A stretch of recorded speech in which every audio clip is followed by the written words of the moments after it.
옛날 우리 어렸을 때 밀가루, 분유가루도 얻어먹었지만 학교에서 파하고 집으로 돌아오는 길에 가끔 싸우는 광경을 보았습니다. 그런데 그 싸우는 과정 속에서 반드시 세 부류가 있는데, 한 부류는 싸움을 부채질하는 사람이 있어요. 그 삼자가 얘가 그런 말을 했다, 너 죽인다고 그랬다, 그래가지고 더 싸움을 부채질하는 사람이 있고요.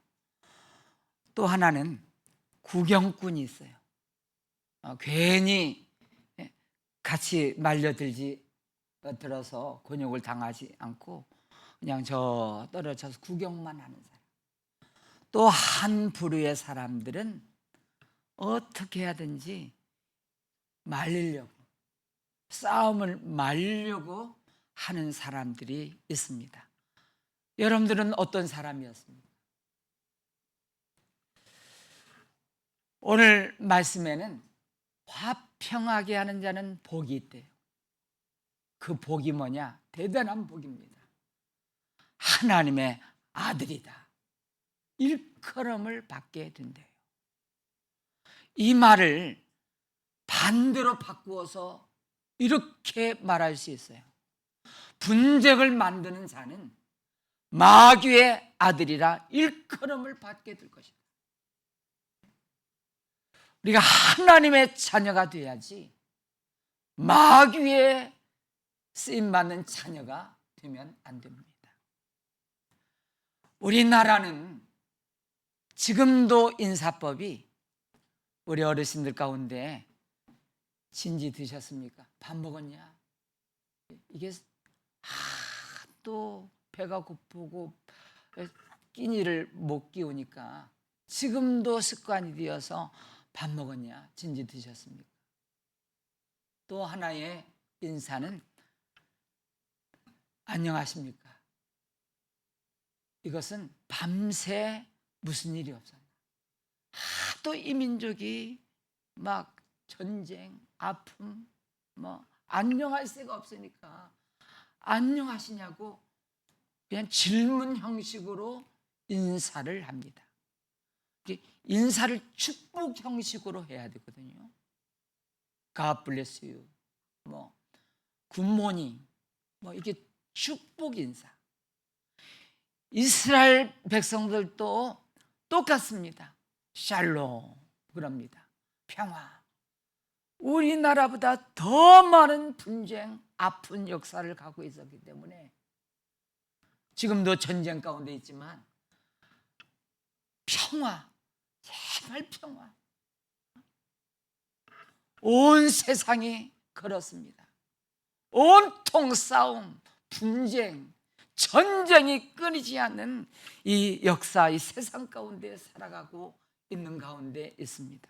그 가운데 하나님은 우리에게 명령하시기를, 분쟁을 만드는 자, 싸우는 자 되지 말고 화평케 하는 자가 되라고 우리에게 부탁하고 있습니다. 성령의 열매 세 번째가 바로 화평의 열매입니다. 분쟁이 있는 곳에 화목하게 만드는 것이 화평입니다. 우리 모두 화평의 열매를 맺는 성령의 사람들 되시기를 바랍니다. 야고보 사도가 이 혀에 대해서 고발한 적이 있습니다. 야고보서 3장 2절에 보니까 우리가 실수가 다 많다. 어떤 실수를 하느냐? 만일 말에 실수가 없는 자라면 곧 온전한 사람이라. 다 실수가 많다는 거예요. 근데 이 혀 때문에 많이 분쟁을 만들고 평화를 깨는 일이 너무너무 많이 있다는 것입니다. 그래서 이 혀가 죽이기도 하고 살리기도 하고.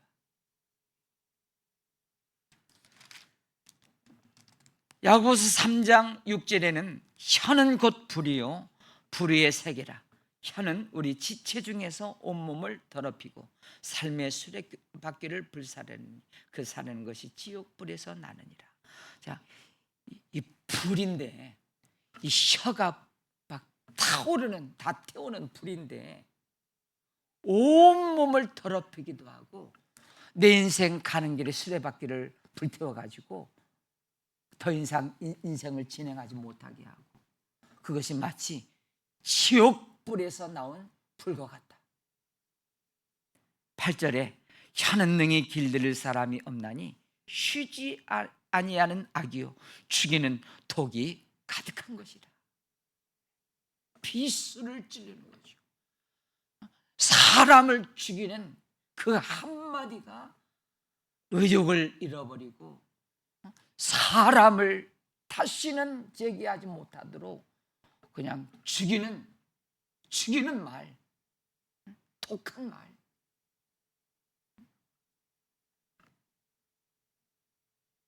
이것으로 우리가 주 아버지를 찬송하고 또 이것으로 하나님의 형상대로 지음을 받은 사람을 저주하나니 한 입에서 찬송과 저주가 나오는도다.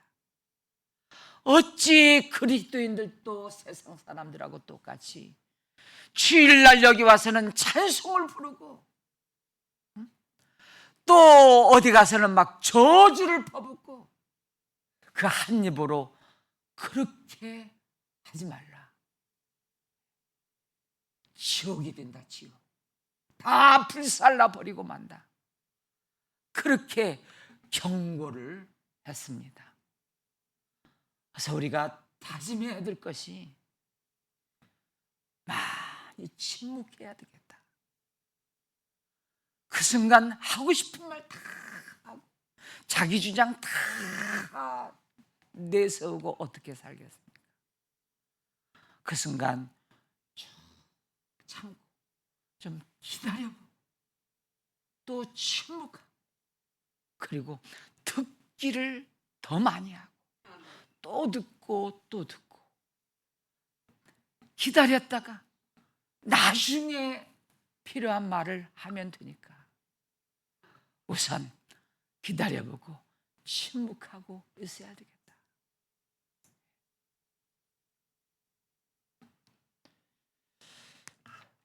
사랑하는 여러분, 오늘 말씀의 제목은 어떻게 화평케 하는 자가 될 수 있을까? 저는 여러분들에게 묻겠습니다. 여러분들이 화평케 하는 사람이 되고 싶으면 아멘.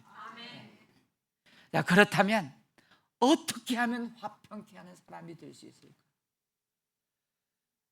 하나님과 화평을 이루어야 됩니다. 이게 없으면 아무리 애쓰고 노력해도 되지 않습니다. 하나님과의 화평. 하나님께서 우리 인간을 창조하시고 에덴 동산에 두시면서 함께 화평의 관계를, 친밀한 관계를 이루고 동행했습니다. 그런데 따먹지 말란 선악과를 따먹음으로 말미암아 하나님의 명령을 어기고 그 순간 아담과 하와는 두려움에 빠졌습니다. 그래 동산 수풀에 숨어가지고 하나님을 무서워하고 숨었어요. 그리고 하나님과의 분리가 되면서 이 땅에 쫓겨나게 돼요. 그리고 노마세에서는 우리가 원수래, 원수. 우리가 원수 되었을 때, 원수. 하나님께서는 이 원수였던 우리를 예수 그리스도를 보내시고 십자가에서 화목제물이 되게 하심으로 말미암아 이제 원수에서 하나님의 자녀로 신분을 바꾸어 주셨는데, 우리가 원수 되었을 때, 우리가 죄인 되었을 때 하나님께서 우리를 사랑하심으로 말미암아 예수 그리스도를 우리에게 보내주시고 십자가에 죽게 하심으로 사랑을 확정하셨느니라. 그래서 어떻게 하면 하나님과 원수 되었던 관계가 화평을 이룰 수 있느냐 하면, 화목제물 되신 예수 그리스도를 믿음으로 말미암아 화목하게 되는 은혜가 임하는 것을 믿으시기 바랍니다. 아멘. 하나님을 믿는 것, 무엇을 믿느냐? 예수님이 나의 죄를 짊어지시고 십자가에 죽으심으로 저 십자가, 하나님과 우리와 이제는 끊어졌던, 단절되었던 것이 화목하게 되어 하나가 되었다. 그래서 신분이 바뀌었는데 이제 너희는 왕같은 제사장, 거룩한 나라, 그의 소유된 백성뿐만 아니라 영접하는 자, 곧 그 이름을 믿는 자들에게는 하나님의 자녀가 되는 권세가 임하게 되어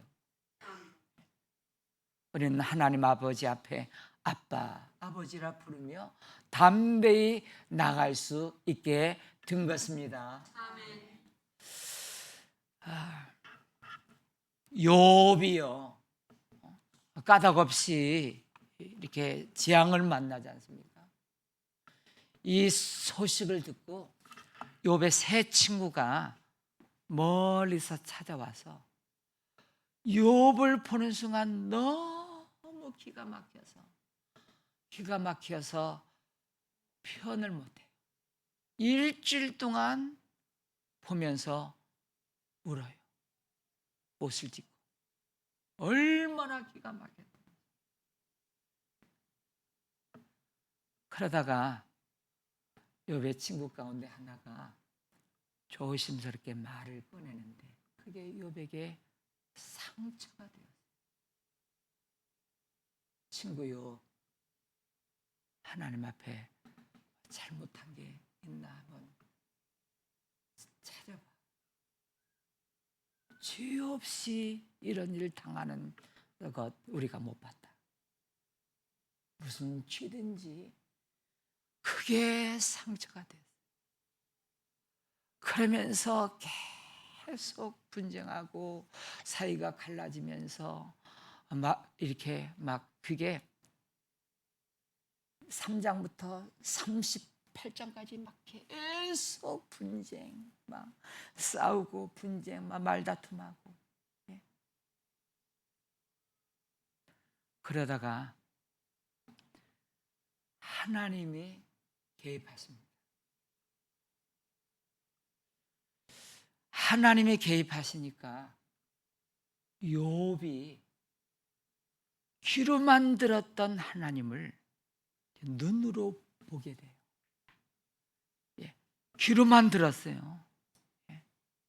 그런데 눈으로 똑똑히 보는 하나님이 개입하십니다. 그래가지고 이 지금 친구들하고 막 그런 게 막 그 상처, 쓴뿌리,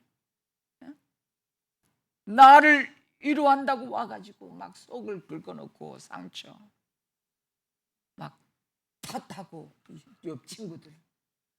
그게 눈을 떠서 보니까 이게 그렇게 하는 게 아니에요. 이게 자기가 잘못한, 자기도 부족한 게 많이 있어요. 물론 이 친구들도 꼭 그 고난이 죄 때문이 아닌데 하나만 알고 둘은 몰랐던 것이죠. 그럴 수 있다. 욥이 하나님이 개입하셔서 눈을 떠서 보니까 그럴 수도 있지. 그러면서 친구들을 위해서 기도를 합니다. 그리고 친구들과 사이가 좋아지게 됩니다. 회복이 됩니다. 그랬더니 어떤 결과가 있습니까? 그 순간 욥에게 역절의 회복의 역사가 일어나요. 결국 뭡니까? 하나님이 개입하셔야 우리가 화해를 할 수 있고 또 화평케 되는 역사가 임하게 되는 것입니다. 우리는 수없이 느끼는 게 뭐냐면 부흥회 때나 또 찬양을 부르거나 또 말씀을 읽다가 예배드리다가 하나님이 욥처럼 임재하는 그런 순간이 있어요. 은혜 받는 순간, 성령의 은혜 받는 순간. 그 순간이 임하면 어떤 마음이 드느냐면 단독으로 용서하고 싶은 마음, 사랑의 마음이, 성령의 열매들이 그냥 자기도 모르게 한순간 누가 임했어요? 하나님의 임재, 하나님의 영광이 임하니까 그 순간 그렇게 막 미워했던, 말도 안 했던 그 사람하고 화해가 되고 화목해 되는 놀라운 은혜가 임하는 것을 수없이 느낍니다. 그러니까 오늘 여러분 가운데는 미워하는 사람이 아직도 있다. 보고 저 사람 기분 나빠서 인사도 안 한다. 나는 저 사람 몇 년간 원수 되었다. 그런 사람이 있으면 여러분들이 기도하셔야 되는데, 하나님, 욥처럼 귀로만 들었던 하나님을 눈으로 보게 하여 주시옵소서. 욥의 회복을 저한테도 주시옵소서. 그 친구들 몰라서 그랬는데, 그럴 수도 있는데, 그러면서 여러분 하나님의 임재가 임하시기를 바랍니다. 이 예배 가운데 하나님의 영광이 임할지어다. 예. 그러면 다 되더라고요. 원수가 됐습니까? 하나님의 은혜가 임하면 내 탓이요, 나도 부족한 사람, 나도 하나님의 큰 긍휼과 용서를 받은 사람인데, 나도 모르고 실수한 적이 얼마나 많이 있었는데, 그럴 수도 있지. 그러면서 넓은 마음, 관용의 마음, 긍휼의 마음, 용서의 마음을 품고 거기서부터 하나님의 복이 흘러가게 될 줄로 믿습니다. 아멘. 그리고 어떻게 하면 화평을 이루게 될 수 있을까? 예. 이쪽에 문 좀 열어 놓으실래요? 이게 에어컨 안 틀 때는 좀 문 좀 열어 놓으세요. 예. 저 뒤에도 그렇고. 예. 어떻게, 예, 이걸 들어서.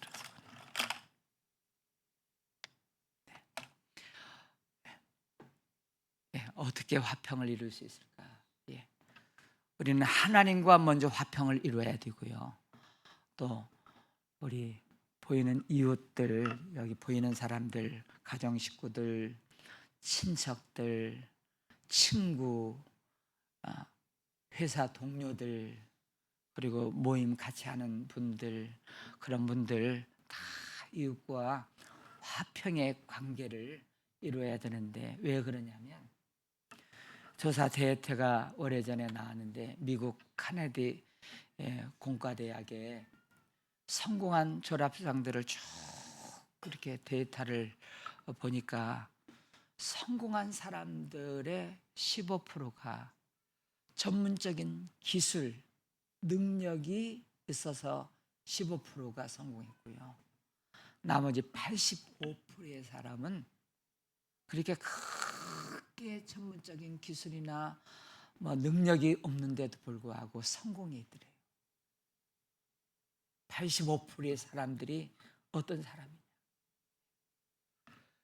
주변 이웃과의 관계가 원만한 사람, 자존심 세우지 않고 시간 손해볼 줄 알고, 그 물질도 때로는 손해볼 줄 알고, 그 1순위가 이웃과 좋은 그런 관계를 이루기 위해서 자기 자신을 희생했던 사람. 그 사람들이 이웃과 좋은 관계를 통해서 서로 도우면서 이렇게 크게 회사를 세우고 성공한 사람들에 되었다. 우리 인생이 힘들지 않습니까? 야, 힘들다. 살기 힘들다. 그 힘든 것 가운데 80%가 뭐냐면 관계 때문에. 뭐 물질 뭐 이런 거 뭐 비전 그런 건 한 15% 20%밖에 안 되고요. 우리가 관계만 좋아. 가족 간에 서로 사랑하고 불쌍히 여기면서 참 사랑하고 잘해주고 싶고 불쌍히 여기고 미안하고 나와 같이 살아줘서 고마워. 참 너무 고맙고 살아준 것이. 또 우리 직장 동료 친구들 막 이렇게 좀 까다로운 사람 있고 함부로 말하는 사람 있고 뭐 그런 사람 있어도 그럴 수 있지. 이거 다 스펀지처럼 넓은 바다처럼 다 받아서 다 여기서 다 위에서 그냥 그렇게 하고 기도하고 그렇게 하시기를 바랍니다.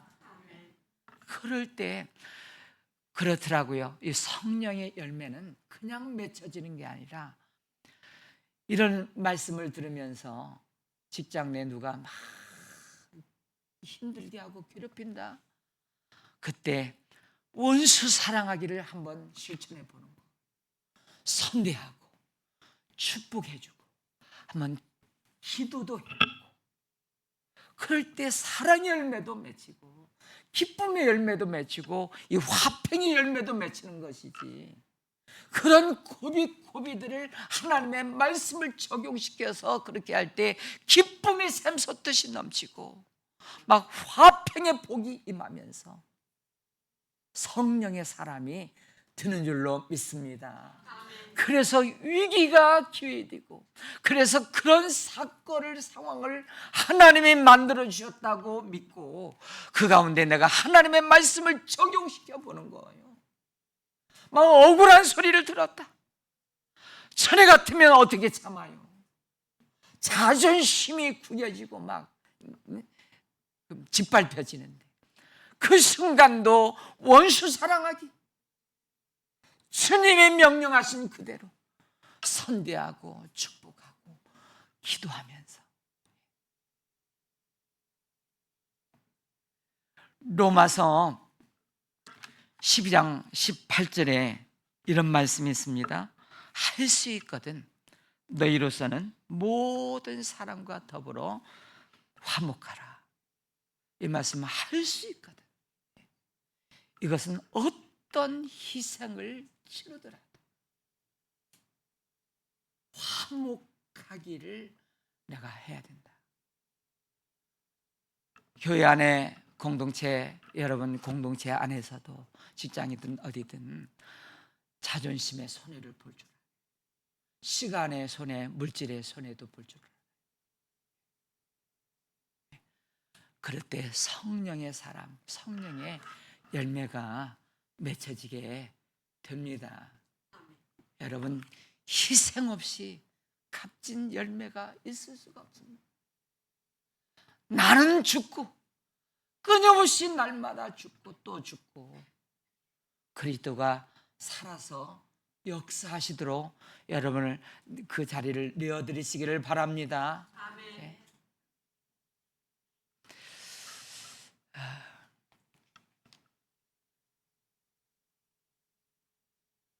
기독교의 최대의 오점, 가장 오점을 남긴 그 십자가 원정이었습니다. 저 예루살렘 성지가 무슬림들이 정복한 다음에 이 성지를 탄원해야 된다. 그래가지고 이 하얀 기의 십자가를 빨간 해가지고 깃발을 세워가지고 막 저 예루살렘으로 막 진격해 들어갑니다.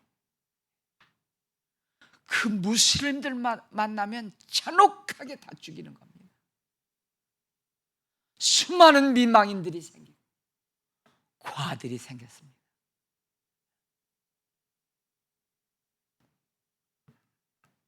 그래서 지금 저 십자가 원정대가 쭉 지나간 자리는 이 십자가만 보면 치가 떨립니다. 복음이 들어가지 않습니다.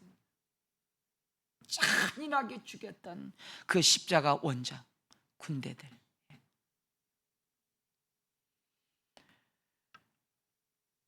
우리는 어떻게 선교합니까? 한 손에는 복음 들고 한 손에는 사랑을 들고, 이 사랑 아낌없이 베풀고 배신 때리고 무슨 일을 해도 끝까지 참아주고 또 사랑해주고 덮어주고, 그래야 저 무슬림들에게는 몇 년 그렇게 심어놓아야 한 명 결실을 맺고 그렇게 사랑을 쏟아 섬겨주고. 그래도 우리는 우리의 선조들이 그렇게 잔혹하게 막 잔인하게 짓밟아 놓았기 때문에 우리는 저 무슬림 지역에 가서 끝없이 사랑을 베풀고 나눠주고 복음을 심어야 할 줄로 믿습니다. 저는 이렇게 좀 외치고 싶습니다. 화평케 하는 자는 복이 있나니 저희가 하나님의 아들이라 일컬음을 받을 것이요. 막 우리 분쟁, 싸우는 현장입니다. 거기서 자기가 손해보는 것입니다. 때로는 자기 책임이 아닌데도 불구하고 내가 다 책임지겠습니다. 그리고 화해시키고 화목하게 만드는 사람이 있다고. 하나님께서 야, 참 내 아들 됐다, 너무 기쁘다. 사랑하는 여러분, 저 중세시대 십자가 원정대 아시시의 성자 성 프란시스는 이렇게 기도문을 적어서 기도했습니다. 미움이 있는 곳에 사랑, 분열이 있는 곳에 일치를, 의혹이 있는 곳에 믿음을, 그릇됨이 있는 곳에 진리를, 절망이 있는 곳에 희망을, 어둠이 있는 곳에 빛을, 슬픔이 있는 곳에 기쁨을 가져오게 하소서. 위로받기보다는 위로하고 이해받기보다는 이해하며 사랑받기보다는 사랑하며 우리는 줌으로써 받고 용서함으로써 용서받으며 자기를 버리고 죽임으로써 영원한 생명을 얻기 때문입니다. 주여 나를 평화의 도구로 써 주소서. 그렇게 쓰임받게 되기를 축복합니다. 네, 찬양 부르시겠습니다.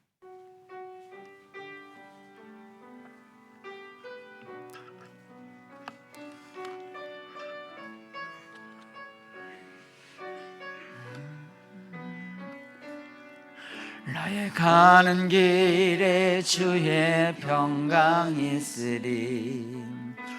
평강의 왕 함께 가시니 너의 걸음 주 인도하시리. 주의 강한 손 널리 끄시리.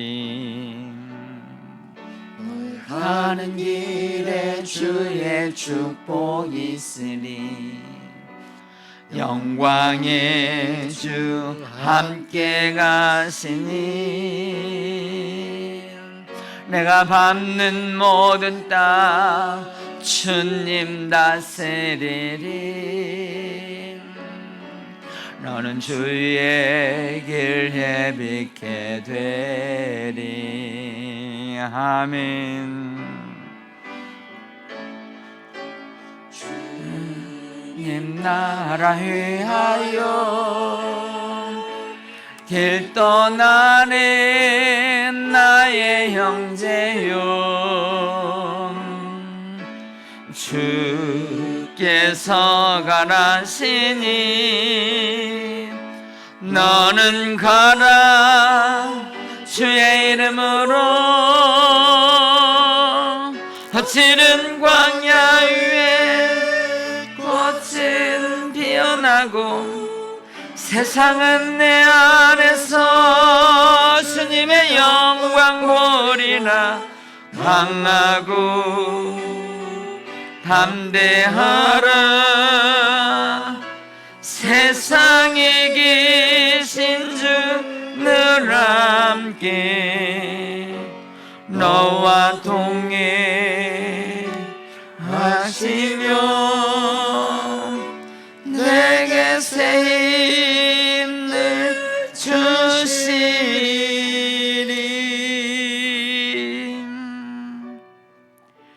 너희를 박해하는 자를 축복하라. 축복하고 저주하지 말라.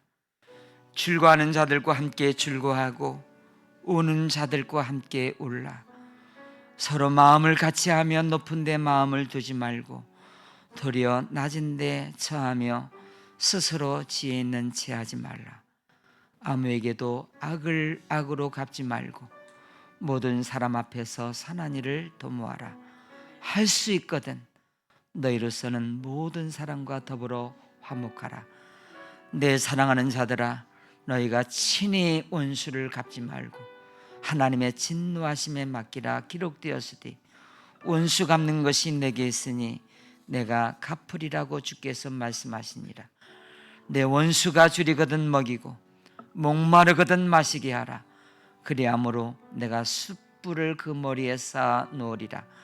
악에게 지지 말고 선으로 악을 이기라. 화목제물이 되신 우리 주 예수 그리스도의 은혜와 하나님의 사랑과 성령의 감동, 교통 인도하여 주심이 화평케 하는 자가 되어 하나님의 아들이라 일컬음 받는 복 있는 자가 되기를 원하는 우리 모두에게 영원토록 함께 하시기를 축원하옵나이다. 아멘.